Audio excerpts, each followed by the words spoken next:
Yesterday Friday ஆக்சுவலிங்க லீவில் friend வீட்டில் லஞ்சுக்குன்னு கூப்பிட்ருந்தாங்க. ஓகேன்னு 1:00 கரெக்டாக அவங்க வீட்டுக்குன்னு போயாச்சுது. நல்லா மசாலா மோர் கொடுத்தாங்க. சூப்பராட்டு இருந்துச்சு. ஃப்ரெண்டோட பொண்ணுங்க 2 பேருமே கையில் இந்த மாதிரிலாம் போட்டிருந்தாங்க. எனக்கு பொம்பளை பிள்ளைங்க எப்போவுமே இந்த மாதிரிலாம் போட்டிருக்கதை பார்க்க ரொம்ப பிடிக்கும். இவங்க குட்டி பசங்களாக இருக்கும் போது நான் இவங்களுக்கு நல்லா மேக்கப் பண்ணி விடுவேன்னா, இப்போ நான் அவங்க கையை பார்க்கும் போதெல்லாம் எனக்கு ஆசையாக இருக்குது. இது வந்து ஆச்சி கொடுத்தது, அக்கா கொடுத்தது, ஃப்ரெண்ட்ஸ் கொடுத்தது அப்படின்னு ஒவ்வொன்றா சொல்லிகிட்டு இருந்தாங்க.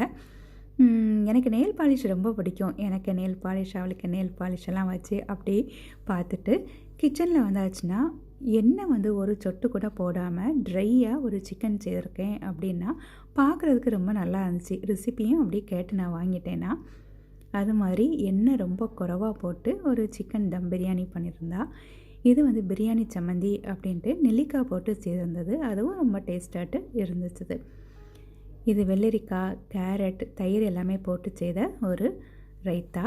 அது மாதிரி இது வந்து ஆனியன் சர்லாஸ் அப்படின்னு சொல்கிறாங்க. கேரளாவில் எப்போவுமே பிரியாணி அதெல்லாம் பண்ணியாச்சுன்னா இது பண்ணுறாங்க. வினிகர் போட்டு செய்கிறது. அதுவுமே ரொம்ப டேஸ்டாட்டு இருக்கும். நானுமே எனக்கு நம்ம சேனலில் வந்து நான் அதை போட்டிருக்கிறேன் ரெசிபி. இந்த பிரியாணியுமே ரொம்ப டேஸ்ட்டாக இருந்துச்சு. இது வந்து கேரளா ஃப்ரெண்ட் அப்படின்னு சொல்கிறனால பூரி மாதிரியே நல்லா பெருசு பெருசாட்டு பப்படமும் பொரித்து வச்சுருந்தா. இந்த ரெசிபி ஆக்சுவலி அவளுக்கு ஆனிட்டிருந்து படித்தது அப்படின்னு சொன்னால், ட்ரை சிக்கன் அப்படின்னு சொன்னால் என்ன எதுவுமே போடாமல் ஓகேன்னு நானும் அதுக்கு ரெசிப்பியை அப்படின்னு நான் கேட்டு வாங்கிட்டேன்னா, இது வந்து ஒரு 10 வருஷத்துக்கு முன்னாடி நான் அவளுக்கு இது கொடுத்துருக்கேன் போல். நான் அதை பார்த்துட்டு இருந்தேன். நீ தான் இது கொடுத்த அப்படின்னா அப்படியா அப்படின்ட்டு அதை அப்படியே ஒரு தட்டும் தட்டி விட்டுட்டேன்னா. ஃப்ரெண்டு வீட்டில் எனக்கு இந்த பிரியாணி ரெசிப்பி, நெல்லிக்காய் வச்சு செய்த பிரியாணி சம்மந்தி, இந்த ட்ரை சிக்கன் ரெசிப்பி எல்லாமே அப்படி கேட்டு வாங்கிட்டேன்னா.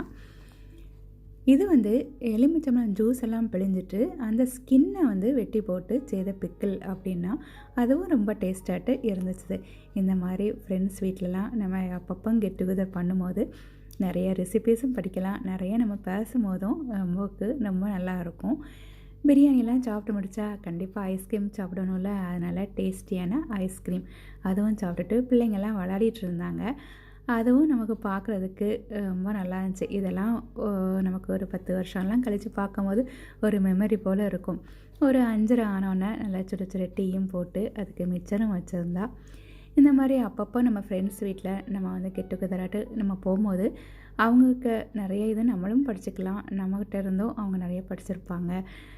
பிள்ளைங்களுக்குமே இது ஒரு நல்ல மெமரிஸ் மாதிரி இருக்கும். அப்படியே 6 o'clock வீட்டு வந்து சேர்ந்தாச்சுது. தேங்க்யூ.